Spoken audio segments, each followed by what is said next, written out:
There is a great wilderness in Judea, a place of desolation where the bare faces of the rocks bake all day in the blinding heat of the sun, where there's no hint of green or stirring of life. At the edge of the Judean mountains, the desert plunges 1,200 feet below the level of the Mediterranean and meets the water of the deep blue but dead sea. Waters so saturated with salt that they are poison to living things. But somehow, between the wilderness and the salt sea, and defying all their hostility, there is life.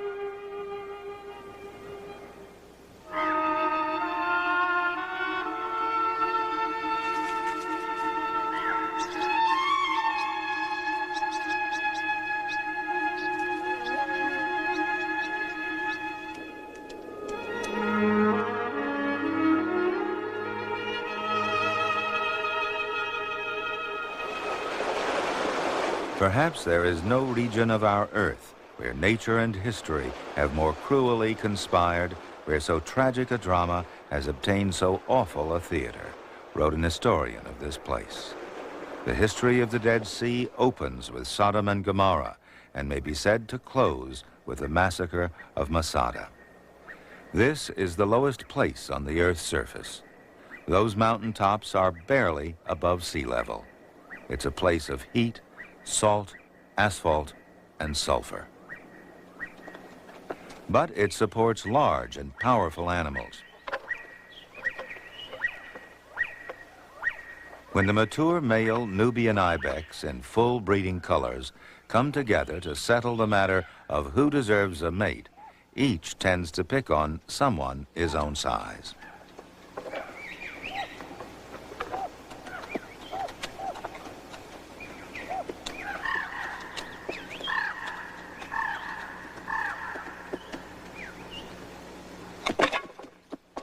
A younger male is eager to join in the contest, but he won't be considered a serious contender for several years yet.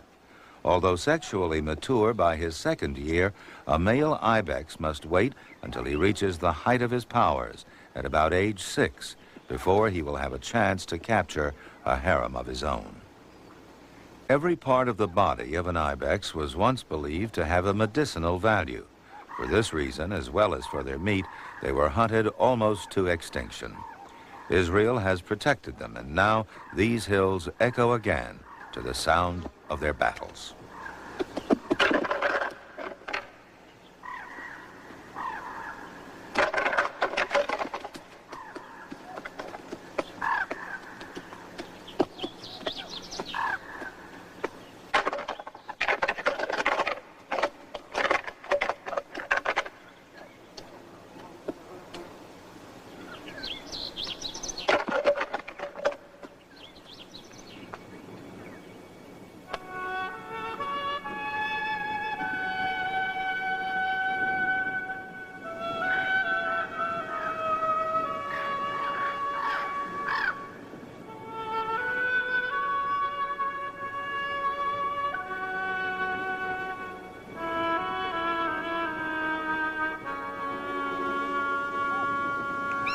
Israel is part of the only land bridge between Africa and the continents of Europe and Asia. The Rift Valley runs the full length of the country, and it's the migration route of perhaps 1 million birds of prey, which spend the winter in Africa and leave it in the spring to head north for their nesting sites.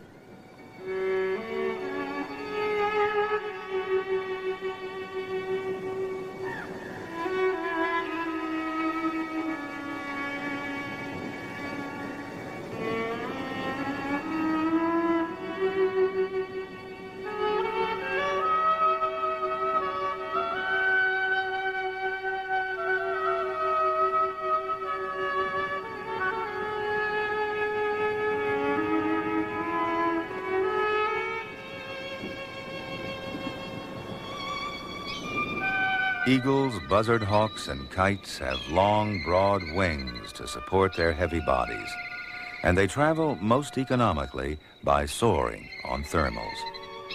These supporting currents of warm air form when the desert heat causes the air to expand and rise.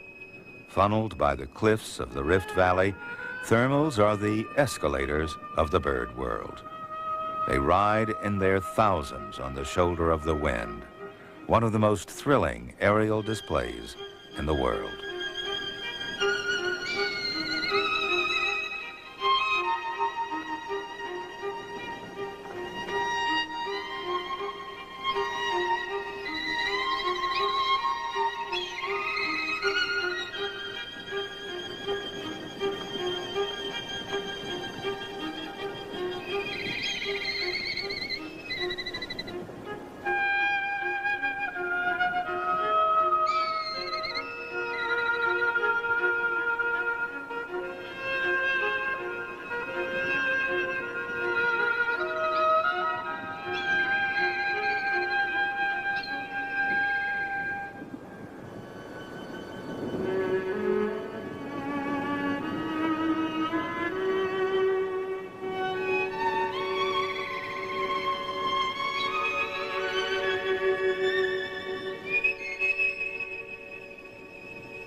To cross this barren and lifeless terrain, the flesh-eating birds must stock up well and put on surplus fat before leaving their winter quarters.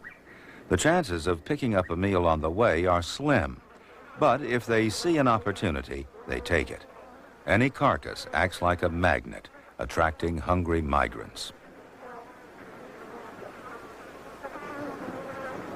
Here, a spotted eagle from the deep forests of northern Russia joins a gathering of steppe eagles from the treeless plains in the southern USSR, a strange company brought together in an alien land by a common need.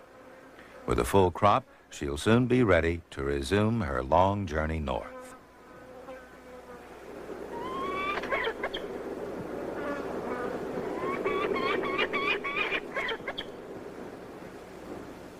There are resident raptors, like the griffon vulture, at one time a common sight over the desert, but now, with only 69 breeding pairs left, one to be enjoyed as a rarity.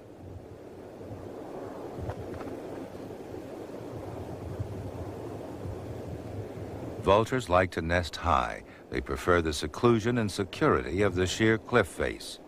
And as they launch themselves to forage every morning, they already have lift and elevation without exertion. Breeding is a lengthy process for vultures. Both parents will invest the better part of a year in raising their chick. It can take up to 2 months to build a nest, and then another 55 days for incubation.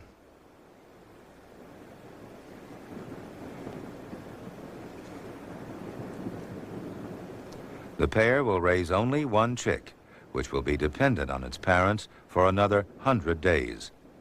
The young vulture needs to be sheltered from the fierce heat of the sun. When vultures soar, they are very slow-moving.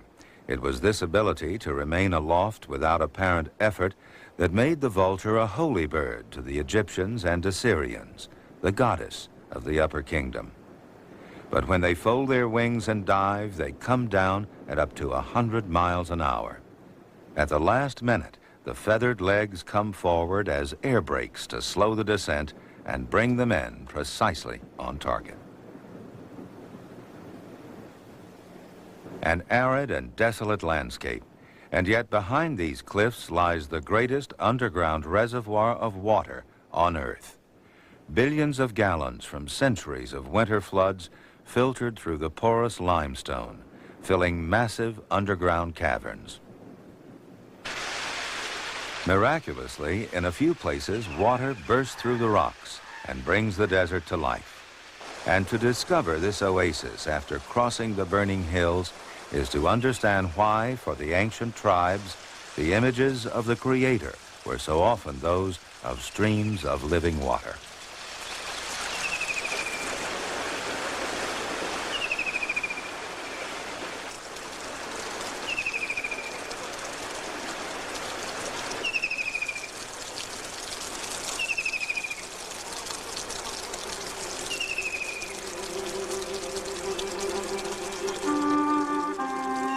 This, the greatest oasis on the western shores of the Dead Sea, is a place of life.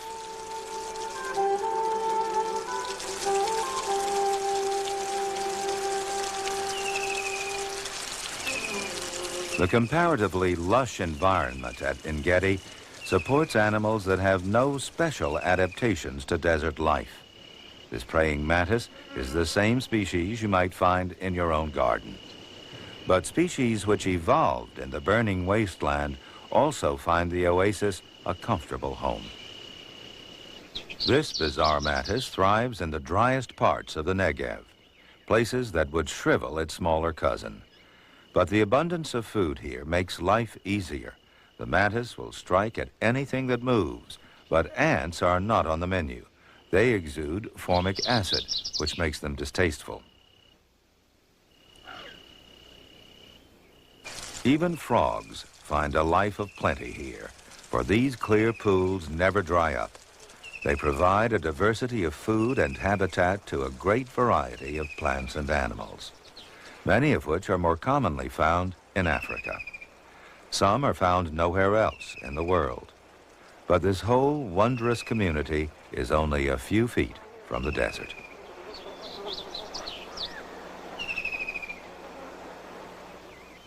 The Sinai agama lizard doesn't need any permanent source of fresh water and makes his home in the rocky places of the desert. The males are territorial and display themselves on a prominent rock. The blue head shows that this one is ready to breed.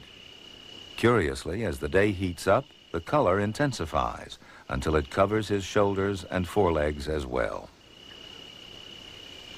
The giant millipede also prefers a rocky desert terrain. Its 7-inch length may be alarming, but unlike its poisonous cousin, the centipede, it's harmless. It can be told from its dangerous look-alike by counting the number of legs per body segment. Centipedes have 1, while millipedes have 2.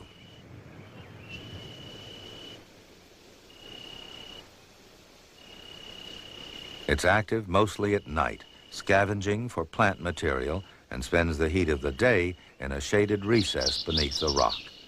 Its burrow also protects it from predators, like the white-crowned black wheatear. Only mature males sport the white cap that gives this wheatear its name.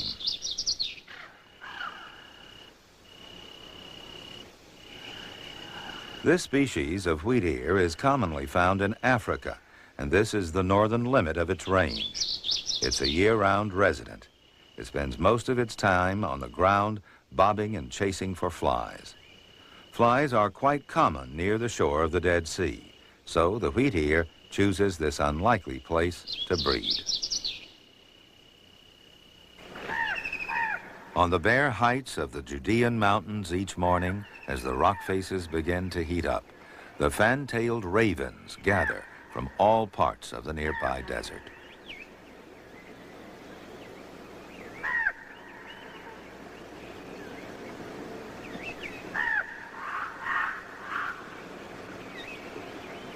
They come together and then fly down to the sweet waters of En-Gedi.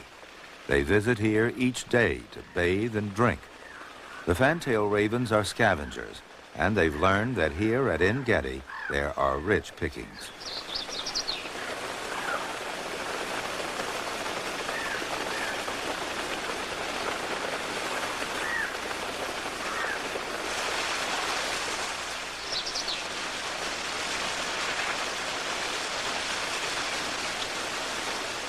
The dense blackness of their feathers seems strange for an animal that spends so much of its waking hours in the direct rays of the sun. But when cleaned and preened, the feathers provide superb insulation, not to keep the body heat in, but to keep the sun's heat out. The temperature of a raven's skin has been discovered to be 50 degrees less than that on the surface of its plumage. The waters of Engedi draw a rich variety of birds. Tristram's grackle,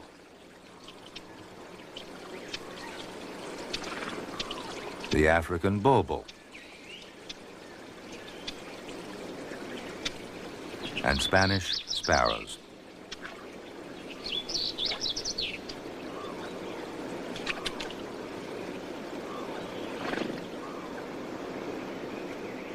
Wherever in this place you find a pile of rocks, you find hyraxes.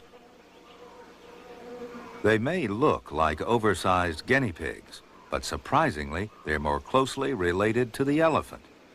Each morning, the dominant male in a colony cautiously inspects the feeding area before the rest of the group awakes. They have a low metabolism and warm up in the early morning by lying along the rocks.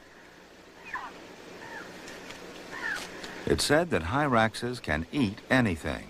They have sharp incisors and can even make a meal of the oleander and the apple of Sodom, which are deadly poisonous to anything else.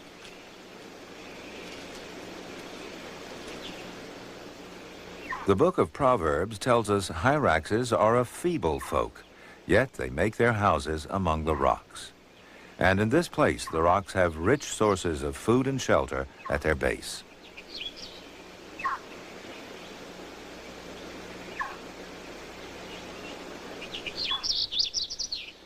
They're as much at home among the Phragmites reeds and the Ziziphus branches as among the rocks. They're agile climbers and can stretch out to the very tips of the branches to obtain fresh young leaves.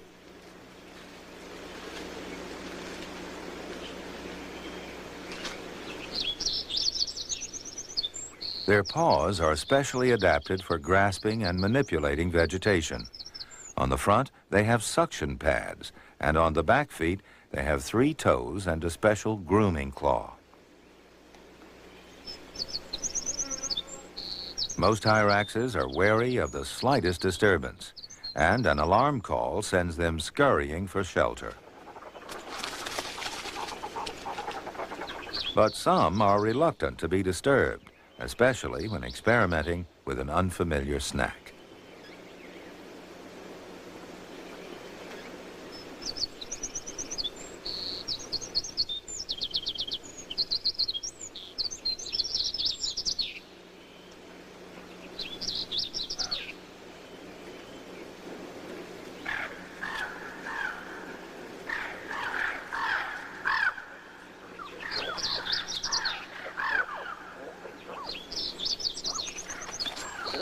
Near the feeding areas, there's always a group of young males hanging around and sparring with each other, practicing for more serious combat in later life.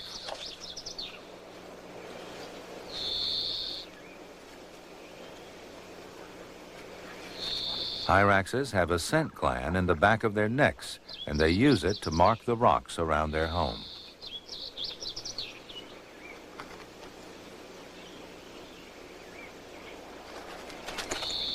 A few days after birth, hyraxes are independent and active.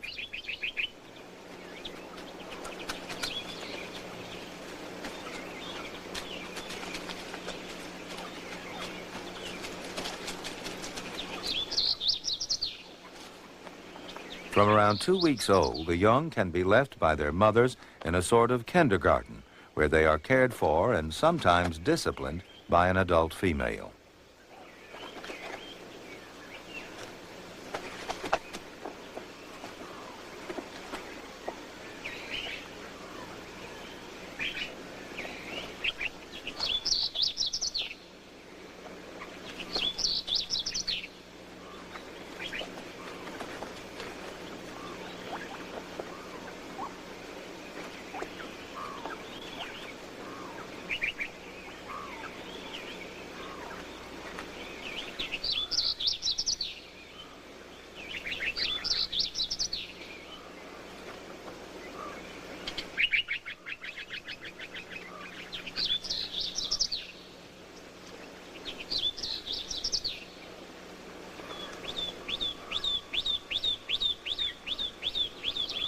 Like its cousin, the elephant, the hyrax has nipples between the front legs and also at the back.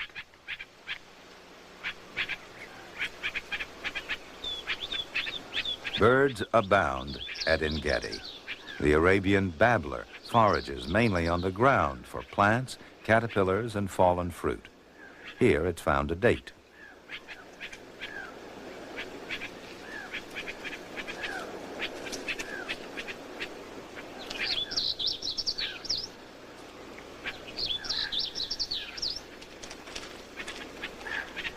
It cleans the sticky residue from its bill by scraping it on a rock.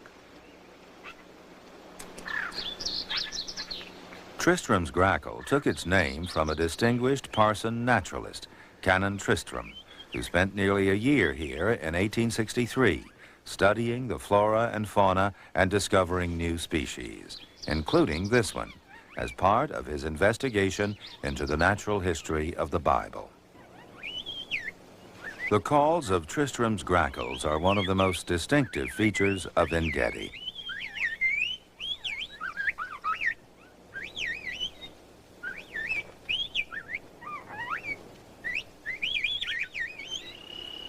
The sand partridge can survive extreme desert conditions. This ability led naturalists to claim that they have nasal salt glands to help excrete the unusually high intake of salt in their diet. And it was thought they could exist without water by finding enough succulent seeds in the desert. Both claims have turned out to be false. They do need to drink water during the summer, and like other desert dwellers, they have the ability to concentrate the urine to get rid of salts. They're shy and wary.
Twice a day, the ibex make the descent down to the springs of Engedi.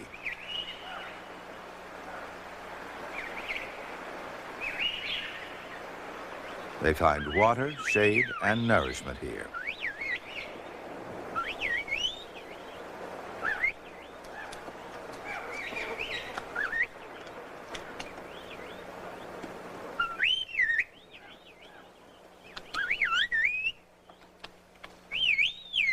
The ibex's skill at balancing on the sheer cliffs is put to good use when food is just out of reach.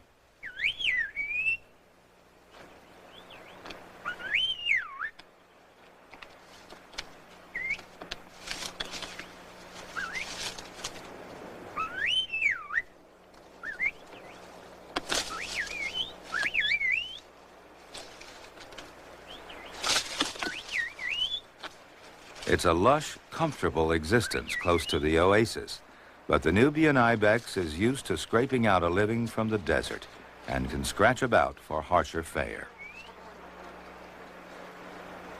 And there's still enough sustenance among these dry rocks for the hyrax.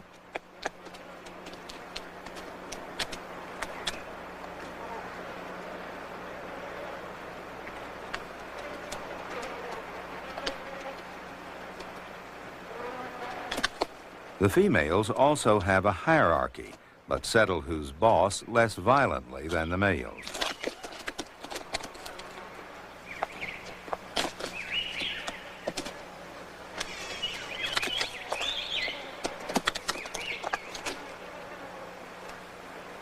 This is the undisputed leader of the ibex of Engedi.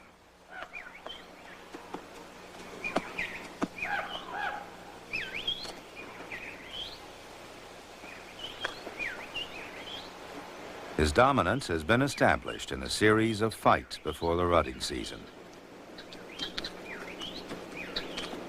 His harem has been selected and kept away from all other males.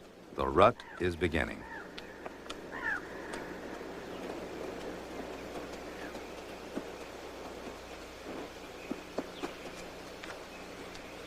Once a band of females has been claimed by a male, he guards them jealously.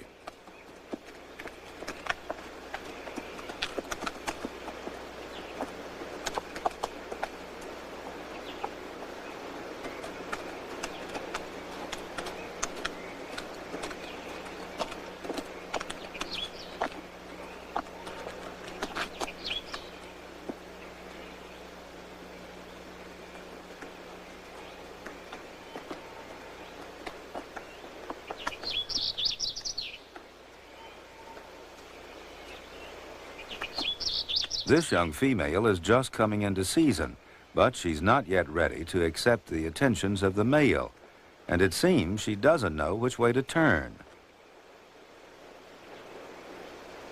The pressure is on.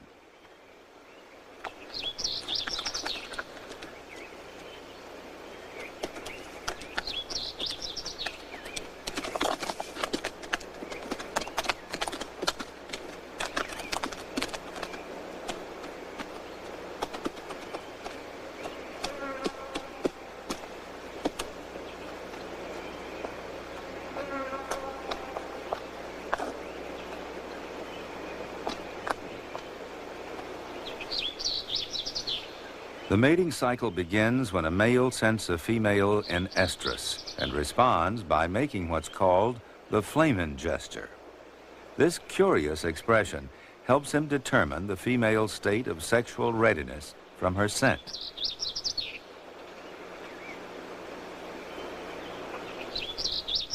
When a male approaches a female, it's with tongue out and horns well back to show that he's not aggressive.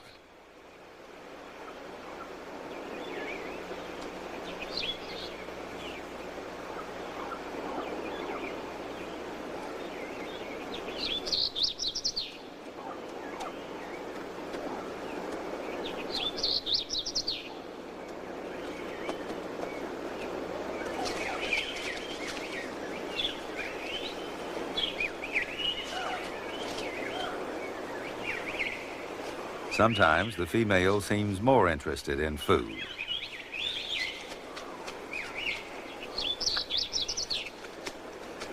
But eventually his persistence is rewarded.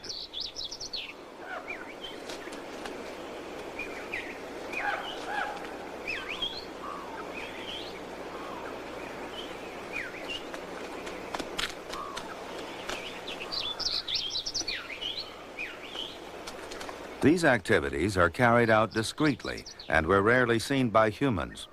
They were a mystery to the ancient tribes of Israel. Knowest thou the time, God asks of Job, when the wild goats of the rock bring forth?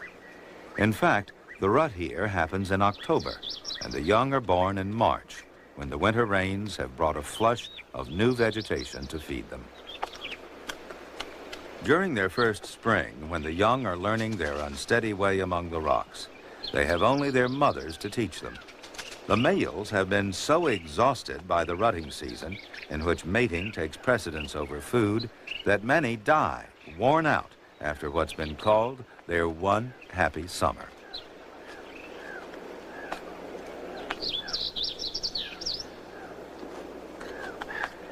The young are very vulnerable at this time to wolves and leopards which live in these mountains, but they stay close to mother. They're well camouflaged against the rocks. Only the black tails of their mothers stand out as a sign for the young to follow. The harsh conditions of the hills around Engedi, which make life difficult for the animals, must have been even harder on the people who came to settle here, especially a people who included ritual ablution among the essentials of everyday life. To eat or pray without washing was a sign of impurity for these desert dwellers, and yet they came here and lived in these caves. It was in the depths of this one that the first Dead Sea Scrolls were discovered 40 years ago. Manuscripts of Bible texts dating back 2,000 years were hidden here for safekeeping by the Jewish community of Qumran. That same period saw another settlement on these dead shores become a byword for great heroism and terrible tragedy. Atop a limestone mesa looming hundreds of feet above the barren waste, King Herod built Masada, a mighty citadel. Its name means fort in Hebrew, and Herod's three-tiered castle still towers above the ruins. The path up to the gates was narrow, winding precariously along the wind-eroded cliffs. Masada was believed to be impregnable, and it very nearly was. In the end, it fell, but only after the conquering Roman armies built a huge ramp rising 300 feet from the desert floor. For 2 years, a community of about 1,000 men, women, and children withstood a siege on this desiccated plateau. But the Roman victory was an empty one. Unwilling to accept the yoke of foreign rule, all the inhabitants of the fortress perished in a mass suicide. The waters of this desert sea are as lifeless as the ruins on its shores. The Dead Sea is a huge marine lake occupying the lowest open area on Earth. Its waters contain almost 25% salt and other minerals, and they are sluggish, oily, and heavy. The foam and spray of the Dead Sea stings but does not refresh. The waves have a unique effect on all the objects along the shoreline. Because the droplets have a large surface area, they evaporate rapidly in the intense heat, leaving deposits of minerals that build up into thick coats of salt along the rock faces.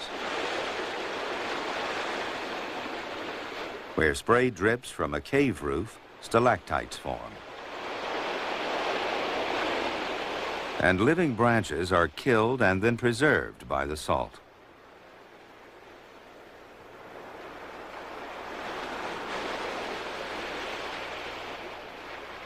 The shoreline of the Dead Sea advances and retires with the centuries. Today, its minerals are being exploited by both Israel and Jordan. At the present rate of usage, the Dead Sea will be dry in 400 years.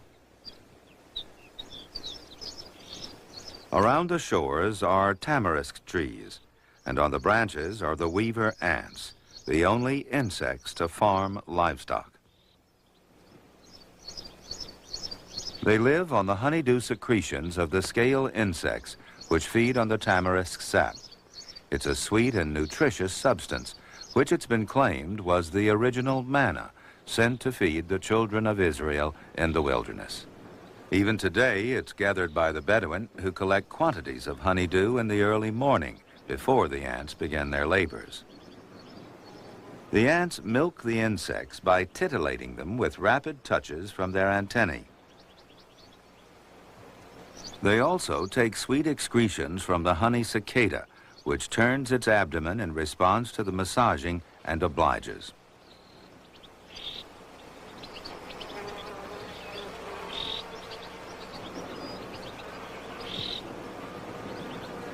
By exchanging saliva, the ants communicate the need to gather more honeydew.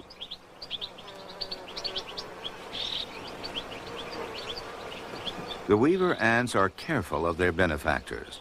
They build shelters which act like cattle sheds, protecting them from predators and the sun's rays. They weave together the leaves and fibers of these shelters by using the silk spun by their own larvae, hauled out of the nest for the job.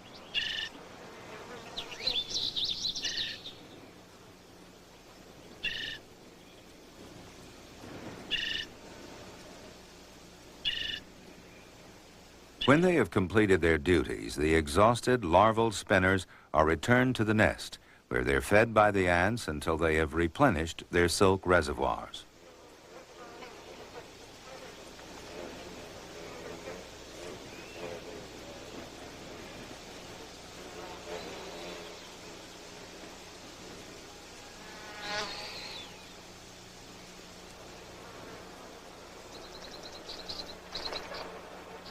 In a very few places along the west coast of the Dead Sea, there are, incredibly, pools, where the level of water is high enough and the salinity at a modest enough level to support a permanent population of fish. These pools on the slopes below the monastery of Qumran are filled by springs emerging from the Judean mountains. They may have been a source of water and food for the sect which lived here.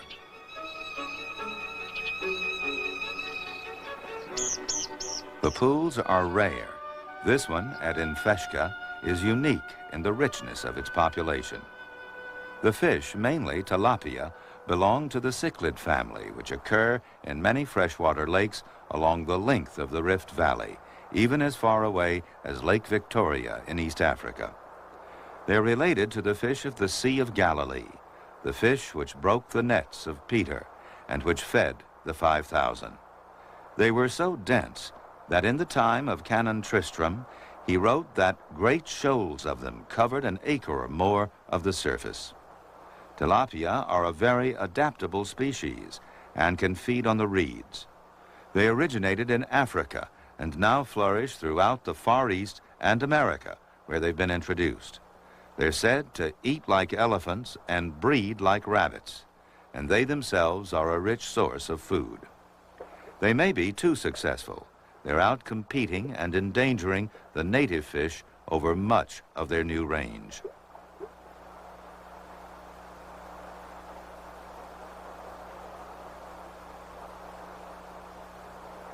A possible relic from the time when this area was on the bed of the ancient Tethys Sea is the crab, now adapted to life in these sweetwater pools.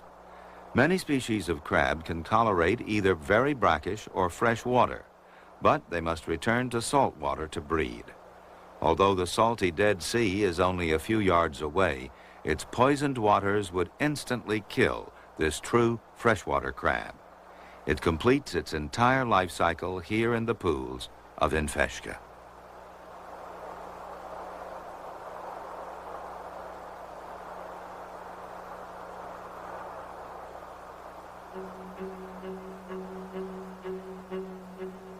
The killifish can live in saltier water and even survive in small pools where the temperature can fluctuate as much as 35 degrees between day and night. Few fish can live in such a range of temperatures. The male displays to the female.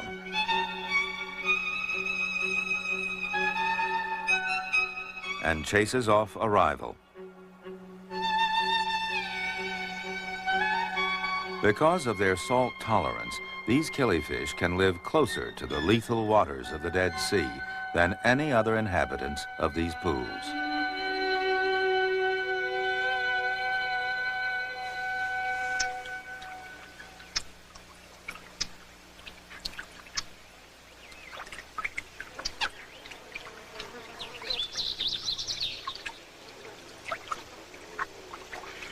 On the surface of these waters, insect populations flourish and are a welcome source of food for migrating birds that stop by. Rafts of flies congregate and feed on the rich algal growth. From the dawn of time, this land has been a meeting place, a place of pilgrimage for peoples of different faiths. The same meeting of travelers occurs in the world of birds. Each spring and autumn, migrating birds come here to replenish their energy on their long flights to and from Africa. The citrine wagtail from the tundras and wet moors of Eastern Europe. The algal mats are havens for all sorts of aquatic insects, which hide in them from the predators below. But predators from above find them easy pickings, like this red shank on its way to Scandinavia to breed.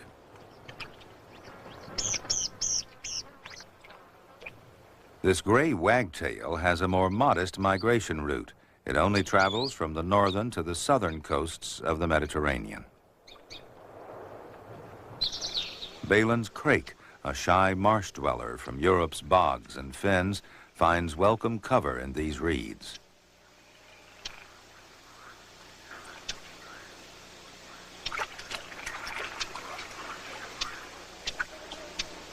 A reed warbler, which may breed in Sweden, feels very much at home here as well.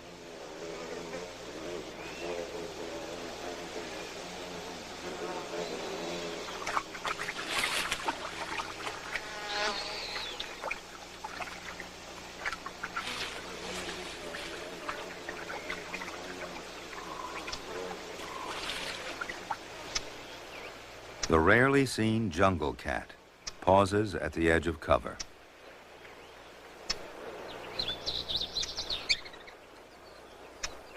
Its Hebrew name means swamp cat, and it feeds on the fish in the pools of Infeshka.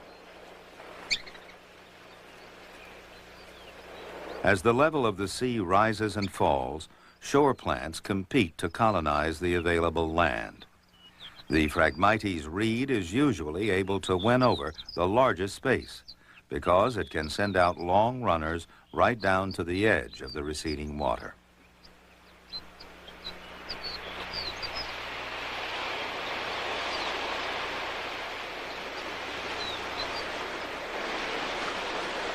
But where these bitter waves can reach, no life is possible. There is no hint of green.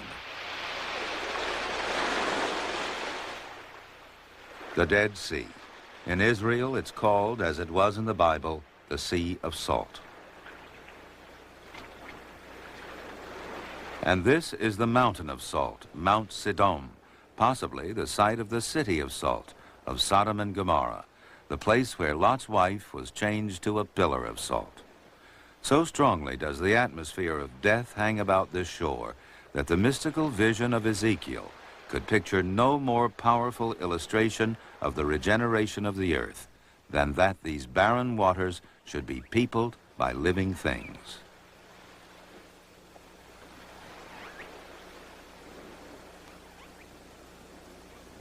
The salt not only coats existing objects, it creates its own in thousands of crystalline shapes of accumulated table salt, gypsum, and a darker aragonite and manganese.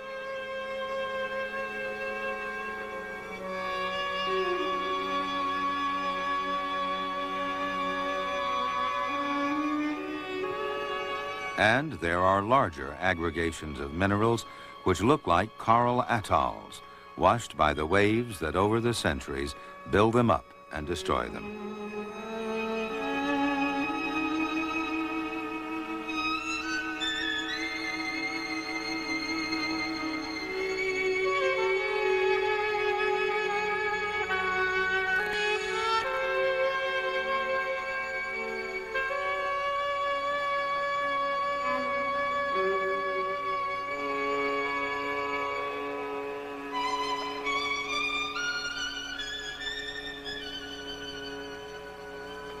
As evening falls, the earth cools, and under the cover of darkness, large predators walk abroad.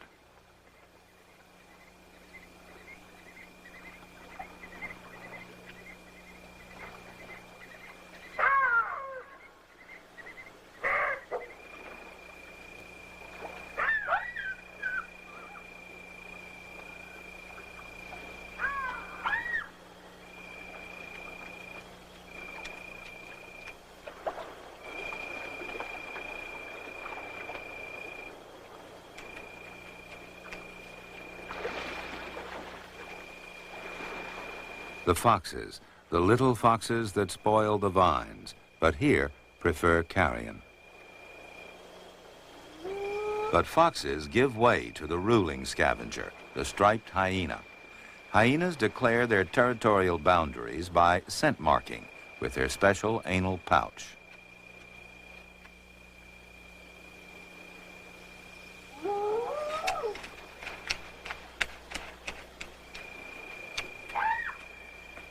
The striped hyena always forages alone.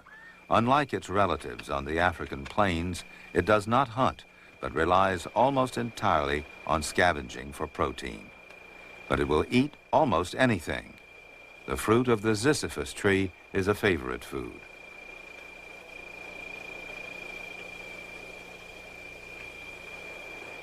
Hyenas, like dogs, are attracted to a powerful odor, and they will roll in it to make it their own.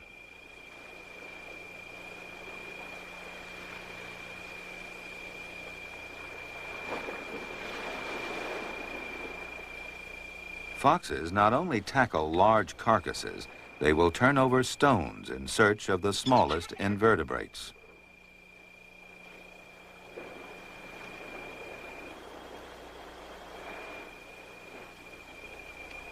Even the poisonous ones, like the centipede or scorpion.